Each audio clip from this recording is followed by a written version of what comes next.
Saya ingin buat satu correction kepada saudara John Anthony. Sarawak bukanlah dicatat sebagai negeri yang termiskin, tetapi Sabah yang termiskin. Istilah ini perlu difahami kerana Sabah ini sememangnya negeri yang terkaya, tetapi rakyat yang termiskin. Kekayaan Sabah hari ini adalah kekayaan PTI yang banyak. Itulah harta kita yang banyak yang menjadi masalah pada Sabah. Saudara sekalian, pertamanya saya tidak mengupas satu persatu isu ataupun perkara dalam manifesto, sebab ini jelas satu susunan manifesto yang cantik. Sebelum saya membaca apa yang saya catat dalam kertas ini, saya ingin menyatakan di sini bahawa saya telah mendapat naskah ini semalam dan saya baca. It give me a good feeling. Dalam tahun-tahun lalu semasa saya dalam Barisan Nasional, saya lihat manifesto demi manifesto tiap-tiap pilihan raya Barisan Nasional.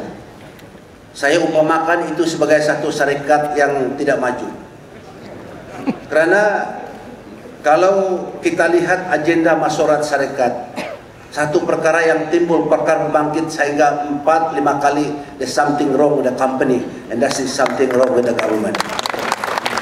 Sebab saudara sekalian, kita lihat manifesto pilihan hari ini Barisan Nasional sama dengan manifesto pilihan yang lalu, tidak perubahan.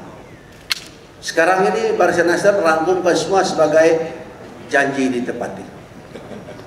Tetapi rakyat telah respon di Penang kepada Perdana Menteri. Lepas Penang beliau ke Sabah, kawasan saya Tuaran, beliau tidak berani tanya rakyat Tuaran bersedia atau tidak, sebab he's going to get the same answer. Saudara sekalian, manifesto Pakatan untuk PRU13 ini menawarkan satu peluang pembaharuan semula kepada negara Malaysia, a remaking of Malaysia. Sesungguhnya peluang ini sekian lama dinanti dan ditunggu oleh rakyat Malaysia. Impian rakyat terhadap satu negara Malaysia yang adil dan makmur telah dikongkong dan juga ditindas, ditekan oleh satu pemerintah yang telah terpesong daripada semangat kemerdekaan pada tahun 1963. Manifesto ini mengangkat dan menjulang maruah rakyat dan melepaskan rakyat dari genggaman, penindasan dan manipulasi Barisan Nasional selama setengah abad. Manifesto Pakatan ini akan mewujudkan satu order baru bagi Malaysia, a new order in the country, dan sememangnya ia akan mewujudkan a new sense of belonging, satu semangat kekitaan, mewujudkan perasaan setiap insan rakyat Malaysia ini bahawa this is our country. I'm a citizen that we go right in Malaysia. Saudara sekalian, bagi rakyat Malaysia di Sabah, tawaran dalam manifesto Pakatan Rakyat ini merupakan satu impian yang menjadi kenyataan. A dream comes true. Satu impian agar Malaysia dikembalikan kepada semangat dan janji merdeka. Sesungguhnya rakyat di Sabah tidak menyangka bahawa impian ini akan menjelang tiba. Tidak menyangka bahawa semangat rakyat telah menyatukan satu gagasan, parti-parti dalam Pakatan Rakyat yang menawarkan satu era baru melalui reformasi bagi rakyat Malaysia.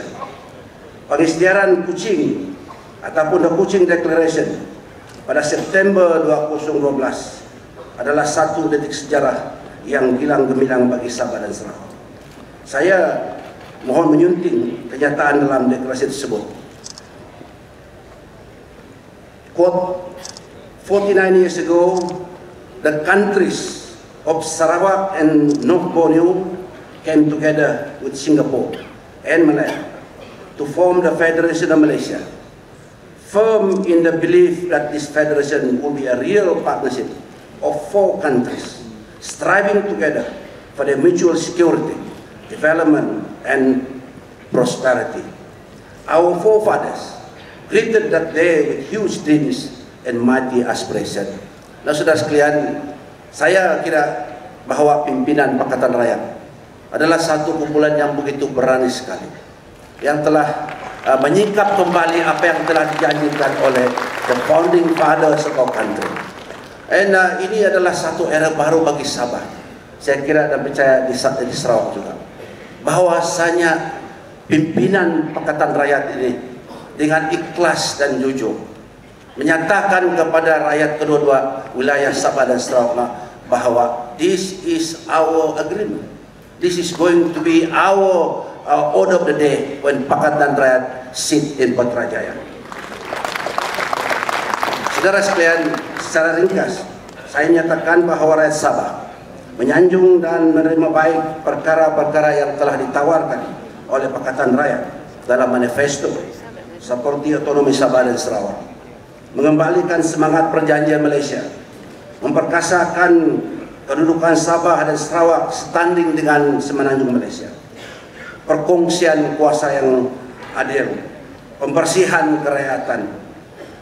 Ini menjurus kepada soal PTI di Sabah, dan juga pembersihan daftar pengundi, pengiktirafan hak ke atas tanah adat, menaikkan royalti minyak kepada 20%, dan juga pembangunan infrastruktur di Sabah dan Sarawak standing dengan Semenanjung Malaysia, dan juga seperti yang telah disentuh oleh Saudara John tadi, yaitu penghapusan sistem kapotes.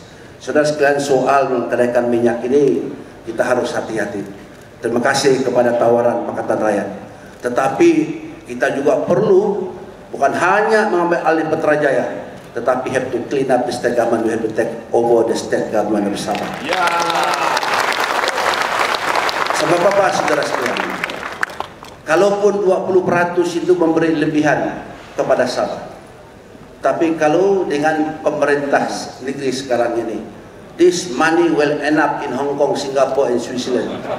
Ada account atau Chief Minister, and smuggled back by army. So itu pentingnya, rakan-rakan dari Sabah, marilah kita sama-sama berdekat, bukan hanya membantu Pakatan Rakyat naik ke Putrajaya, tapi we clean up and take over the state government of Sabah. Saudara sekalian, perkara mengenai dengan PTI ini adalah satu perkara yang terbesar di Sabah.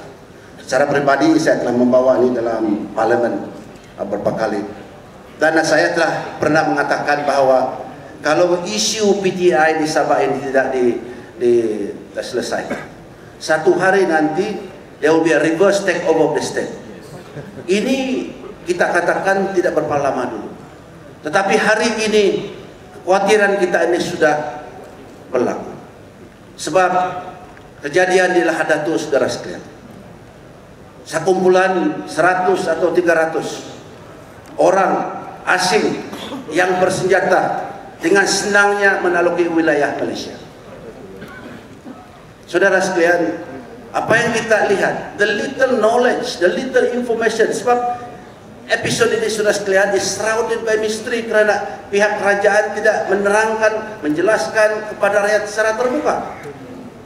Umpamanya kumpulan ini menyatakan they want to see a certain personality. Siapa personality? Saya kira begitu. Nah, saudara sekalian, banyak spekulasi. Yang penting sekali, saudara sekalian, kerajaan Barisan Nasional memperlihatkan kepada rakyatnya sendiri bahawa this government is a failed government, failed to protect the safety and integrity of our country. Kemananya letak undang-undang dan peraturan negara kita ini? Seorang senator dari Australia ditangkap atas asas dasar ataupun alasan security. Apa bahaya senator datang ke Malaysia? Dikembalikan on the same day. Tetapi sekumpulan 100 orang dengan senjata, kerajaan melalui menteri dalam negeri terpaksa tunduk, berbincang, berunding, dan mereka masih lagi bertapak di Lahadatu. Nah, saudara sekalian, janji merdeka ialah bahawa kerajaan berjanji mempertahankan kedaulatan Sabah. Today it proved that the government of Barisan Nasional failed to protect the interest of Sabah. Hanya satu saja penyelesaian ini, saudara sekalian, get rid of Barisan Nasional. Kami daripada Sabah ini, we are united in one purpose, that is to get rid of Barisan Nasional UMNO. Nah, saudara sekalian, dalam pembicaraan pendengaran RCI mendedahkan maklumat-maklumat yang mengurunkan. Kita sadar bahwa selama 20 lebih tahun di bawah pemerintahan Dr. Mahathir Mohamad, kami orang-orang Sabah ini is regarded as less than human being. Sebab orang-orang asing diberi kerakyatan percuma itu. Apabila Dr. Mahathir ditanya mengenai dengan kemudahan Sabah, dia kata terlepas pandang. Ya, this is apa ini jawaban. Nah, saudara sekalian, oleh karena masa tidak mengizinkan, maka saya akhiri dengan menyatakan bahwa rakyat Malaysia pada sudah bersedia untuk berubah dan menggantikan Barisan Nasional UMNO. Saya juga ingin maklumkan dengan prosedur rakan-rakan dari Sabah sekarang ini bahwa rakyat Sabah sudah bersedia. Daripada Kota Kinabalu nun jauh ke Pegalungan, sempadan Indonesia. Laungan ini kalilah terus berkumandang. We are ready. Bila-bila masa ada daripada kawan-kawan kita ini tidak dapat menunggu, sudah bosan menunggu Najib untuk mengisytiharkan pilihan raya. Saudara sekalian, mereka tidak dapat tunggu pensel daripada SPR, mereka tajamkan pensel dapat pakai sendiri. Tidak dapat menunggu bangun. Saudara sekalian, saya yakin dan marilah kita sama-sama bangkit dan memastikan Pakatan menang. Ini kalilah doa. Ini kalilah